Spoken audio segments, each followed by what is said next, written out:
అందరికీ నమస్తే. ఆంధ్రప్రదేశ్ రాష్ట్ర మాజీ మంత్రివర్యులు, సీనియర్ రాజకీయ నాయకులు, ఉత్తరాంధ్రలో నేనే తోపు అని చెప్పుకునే మన బొత్స సత్యనారాయణ గారు ఎంతో విలువలతో రాజకీయం చేసిన వ్యక్తి అని కొంతమంది అంటూ ఉంటారు. కానీ శాసన మండలిలో కూడా ఆనాటి మంత్రి హోదాలో చైర్మన్ని ఏ విధంగా తిట్టారో మనం చూసాం. ఈరోజు ఆయన శాసన మండలిలో ప్రతిపక్ష నాయకుడిగా ఉన్నారు బొత్స గారు. అంటే రాజకీయాల్లో విమర్శలు, సద్విమర్శలు సహజం. కానీ అవాస్తవాలను కూడా ఎలాగా కళ్ళు ఆర్పకుండా చెప్పడంలో బొత్స గారు పిహెచ్డి చేశారేమో అనిపిస్తూ ఉంది. ఈయన మాట్లాడే మాటలకి శాలువా గప్పి సన్మానం చేయాలి. మనం ఎందుకు శాలువా గప్పి సన్మానం చేయాలంటున్నామంటే ఈయన బుర్రకి, ఈయన ఆలోచనలకి, ఈయన మేధస్సుకి మనం ఎంత చెప్పుకున్నా తక్కువే మన బొత్స సత్యనారాయణ గారి గురించి. ఆయన ఏం మాట్లాడుతున్నాడో మీకు కూడా అర్థమవుతుంది ఎందుకు శాలువా గప్పి సన్మానం చేయాలో. జగన్మోహన్ రెడ్డి గారు అయితే ఖచ్చితంగా చేస్తారు ఇది చూసిన తర్వాత. ఏ సంవత్సరం చేసిందంటే ఈ సంవత్సరం ఇవ్వండి. నెయ్యి ప్యాకెట్ అంటున్నారు ఎవరు? మన బొత్స గారు. మ్యానుఫ్యాక్చర్డ్ బై అది చూపించడానికి చూస్తూ ఉన్నారు. ఎవరో పక్కన వాళ్ళు చెప్తా ఉన్నారు కనిపించదులే.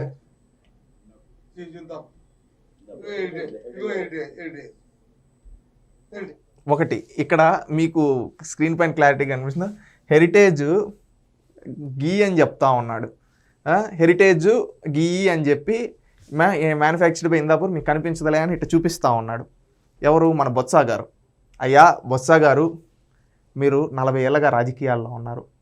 ఎంపీగా, ఎమ్మెల్యేగా, మంత్రిగా మీరు చేసిన చేయని పదవి అంటూ ఏం లేదు. పిసిసి అధ్యక్షుడిగా కూడా చేశారు. కానీ ఇంత అవగాహన రీత్యా ఎలా మాట్లాడుతున్నారయ్యా? మీ చేతిలో ఉండేది చీజ్ ప్యాకెట్.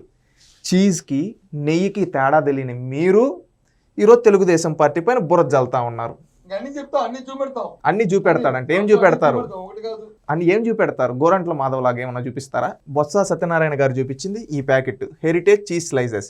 దీన్ని హెరిటేజ్ చూపించి గీ ప్యాకెట్ అని చెప్తున్నాడు. చీజ్ స్లైసెస్ అని ఉంటే ఆ మాత్రం తెలియదా ఆయనకి? ఆంధ్రప్రదేశ్ రాష్ట్రంలో ఉండే ప్రజలందరూ కూడా ఆలోచించండి, యువత అందరూ ఆలోచించండి. పర్టికులర్గా హెరిటేజ్ చీజ్ స్లైసెస్ని తీసుకొని వచ్చి నెయ్యి ప్యాకెట్ అని చెప్తున్నారు. జనాలు మీకు ఎలా కనబడుతున్నారండి బొత్స గారు? ఇక్కడ హెరిటేజ్ని అది చూపించి manufacture Indapur dairy and milk products అని చెప్పి చూపిస్తున్నాడు. దాని గురించి రాష్ట్రంలో ఉండే ప్రజలందరూ కూడా క్లారిటీ ఇవ్వదలుచుకున్నాం. ఒకటి, ఇందాపూర్ డైరీ నుంచి చీజు, యూహెచ్టీ మిల్క్, ఎస్ఎంపి, పన్నీర్ మాత్రమే హెరిటేజ్ కొంటుంది. నెయ్యికి సంబంధించి నెయ్యి కొనలేదు కూడా ఇప్పుడు వరకు. హెరిటేజ్ ఏ విధమైన ప్రోడక్ట్ ఇందాపూర్కి ఇవ్వలేదు. ప్రూఫ్స్ ఉన్నాయి అన్నీ, ప్రతి ఒక్కటి మాట్లాడదాం. ఇక బొత్స గారు నెయ్యి అంటూ చీజ్ ప్యాకెట్ని చూపించి మ్యానుఫ్యాక్చర్డ్ బై ఇందాపూర్ అని ఉందని చెప్పి చెప్తూ ఉన్నారు కదా. సహజంగా ప్రతి ప్రోడక్ట్ చూపించేదే. నార్మల్గా heritage company cheese product Indapur నుంచి చేస్తుంది. అందులో manufactured by Indapur, marketing by heritage అని ఉంటుంది. వాస్తవంగా వీళ్ళు ఈ విధంగా ఉంది కదా. దీనికి ఏంటంటే మీరు రాష్ట్రంలో ఉండే ప్రజలందరూ కూడా ఆలోచించాల్సింది, మనం చూసుకుంటే వీళ్ళు కబుర్లు ఇందాపూరు, మాదాపూరు అని చెప్పి కబుర్లు చెబుతూ ఈ విధంగా హెరిటేజ్ పైన బురద జల్లాలని చూస్తూ ఉన్నారు. ఇక్కడ అది చీజ్ స్లైసెస్ ప్యాకెట్ని తీసుకొని వచ్చి నెయ్యి ప్యాకెట్ అని చెప్తున్నారంటే బొత్స గారి మానసిక పరిస్థితి ఎలా ఉందో రాష్ట్రంలో ప్రజలందరూ ఆలోచించాలి. ఆయన పక్కన ఉన్న చుట్టుపక్కల ఉన్న వాళ్ళందరూ కూడా శాసన మండలి సభ్యులు. ఆ శాసన మండలి సభ్యులందరూ కూడా కనీసం అవగాహన లేకుండా ప్రభుత్వం పైన బురద జల్లడానికి, కల్తీని చేసిన తప్పు చేసి ఈరోజు ఏం చేస్తూ ఉన్నారు? హెరిటేజ్ని లాగి, హెరిటేజ్కి అసలు సంబంధం లేదు, హెరిటేజ్ని తీసుకొని వచ్చి అంటే ఒక పెద్ద గీత ముందు చిన్న గీత గీయడానికి ఈ విధంగా ప్రయత్నం చేస్తాం. ఒకప్పుడు పింక్ డైమండ్ కోసం ఏ విధంగా అయితే కదలల్లారో ఈరోజు కల్తీ లడ్డు పైన కూడా ఆ విధంగా హెరిటేజ్ పైన బురద జల్లడం కోసం ఈరోజు ఇంతకు దిగజారి మాట్లాడుతున్నారు. అయ్యా రాష్ట్రంలో ఉండే ప్రజలందరూ అన్నీ గమనిస్తున్నారు. మీరు నెయ్యి ప్యాకెట్ అని చెప్పుకొని చీజ్ స్లైస్ ప్యాకెట్ చూసినప్పుడే మీరు మీ బుర్రలు ఎలాంటివి ఉన్నాయో, మీ బుర్రల గురించి రాష్ట్రంలో అందరూ మాట్లాడుకుంటున్నారు. నువ్వు చెప్తున్నావు ఈరోజు దానికని. ఇదే విధంగా ఇందాపూర్ సంస్థకి హెరిటేజ్కి ఇచ్చినట్టుగానే Amul, Mother Dairy, Britannia, Dodla dairy, Patanjali, Tata లాంటి ప్రముఖ సంస్థలకు కూడా సప్లై చేస్తున్నాడు. కావాలంటే వీటన్నిటి మీద కూడా హెరిటేజ్ ఉన్నట్టు మ్యానుఫ్యాక్చర్డ్ బై ఇందాపూర్ అని ఉంటుంది. అంటే ఇప్పుడు అమూల్కి, పతాంజలికి, బ్రిటానియాకి కూడా ఇప్పుడు మీరు అంటున్నారు కదా ఇందాపూరు చంద్రబాబు నాయుడు బినామీ సంస్థ హెరిటేజ్కి ఈ విధంగా అని చెప్పి. ఇప్పుడు నేను చెప్పా టాటా, పతాంజలి, బ్రిటానియా, అమూల్ ఇవన్నీ కూడా చంద్రబాబు నాయుడు బినామీ సంస్థలే. ప్రూఫ్ చెప్తా. ఇది వచ్చి మూవింగ్ ఫ్రెష్ పన్నీర్ అని చెప్పి ఇక్కడ కూడా Indapur dairy and milk products limited అని చెప్పి ఇచ్చున్నారు. ఇది వచ్చి క్రిమ్ టోనెడ్ మిల్క్ అని Indapur dairy and milk products limited అని ఇచ్చున్నారు. ఇక్కడ వచ్చి శ్రీసా గీ అని చెప్పి దీంట్లో కూడా ఇందాపూర్ని మెన్షన్ చేస్తున్నారు. ఈ విధంగా దేశంలో అనేక ప్రోడక్ట్స్కి ఇందాపూర్ సప్లై చేస్తుంది. అంటే మీ భాష ప్రకారం ఇవన్నీ చంద్రబాబు నాయుడు బినామీ సంస్థలు. అంటే అమూల్ కూడా జగన్మోహన్ రెడ్డి తీసుకొని వచ్చాడు కూడా, అది కూడా చంద్రబాబు నాయుడు. అంటే చంద్రబాబు నాయుడు బినామీ సంస్థని జగన్మోహన్ రెడ్డి తీసుకొని వచ్చాడా? చెప్పండి, వీటన్నిటికీ సమాధానాలు చెప్పండి. ఎందుకంటే వీళ్ళు రాష్ట్రంలో ఉండే ప్రజలందరినీ కూడా నేను ఒకటే ప్రార్థించేది, వీళ్ళు ఏంటంటే వీళ్ళు చేసిన తప్పుల్ని కప్పిపుచ్చుకోవడానికి ఒకదాని తర్వాత అబద్ధాలు చెప్తూ ఉన్నారు. ఫస్ట్ ఏంటంటే చంద్రబాబు నాయుడు గారు ఈ విధంగా తప్పుడు మాట చెప్పారు అని చెప్పి బురద జల్లాలని చూసిన వ్యక్తులు ఎవరు? ఈ వైసీపీ నాయకులు. తర్వాత సిబిఐ రిపోర్ట్ ఇచ్చిన తర్వాత అవును దీంట్లో కల్తీ జరగలేదని, దాంట్లో ఏమని చెప్పారు? క్లారిటీగా కల్తీ జరిగింది అని చెప్పారు. మళ్ళీ కల్తీ జరిగిందంటే అవునవును జంతువు కొవ్వు కలవలేదని చెప్పారు అని చెప్పి మాట మార్చారు. తర్వాత జంతువు కొవ్వు కాదు, ఇది అసలు ఈ గీయే కాదు, ఇదంతా ఏంటంటే చంద్రబాబు నాయుడు డ్రామా అని చెప్పి వీళ్ళే మాట్లాడారు.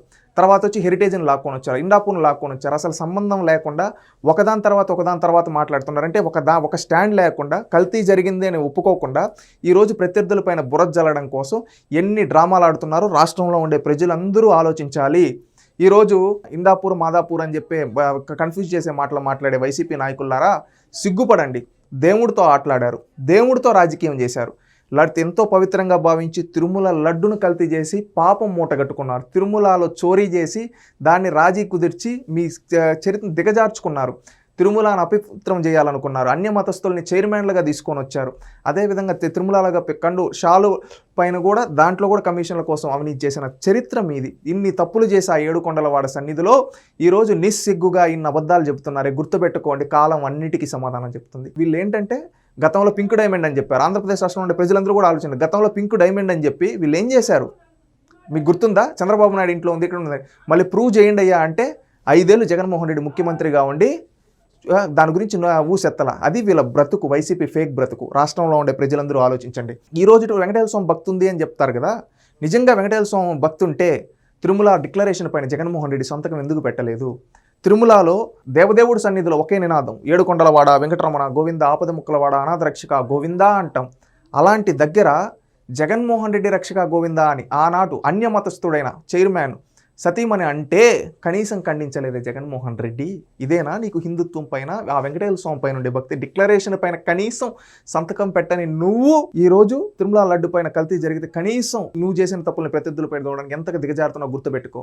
ఈరోజు హెరిటేజ్ పైన నువ్వు బురద జల్లాలనుకుంటే అది నీ మొహం పైనే పడుతుంది. హెరిటేజ్ నీతిగా చేసి ఏ రోజు కానీ తిరుమల నెయ్యి విషయంలో కానీ ఏ రోజు టెండర్లో పార్టిసిపేట్ చేయలేదు. వాళ్ళేదో వాళ్ళ వ్యాపారం చేసుకుంటూ వాళ్ళ పాటికి వాళ్ళు వెళ్తుంటే ఈరోజు మీరు చేసిన తప్పులకి హెరిటేజ్ని తీసుకొని వచ్చి బురద జల్లాలనుకుంటే రాష్ట్రంలో ఉండే ప్రజలందరూ చూస్తున్నారు. ఈరోజు నెయ్యి అని చెప్పి స్లైస్ ప్యాకెట్ చూపించారంటే మీ మెదళ్ళు ఎక్కడున్నాయో రాష్ట్రంలో ఉండే ప్రజలందరూ చూస్తూ ఉన్నారు.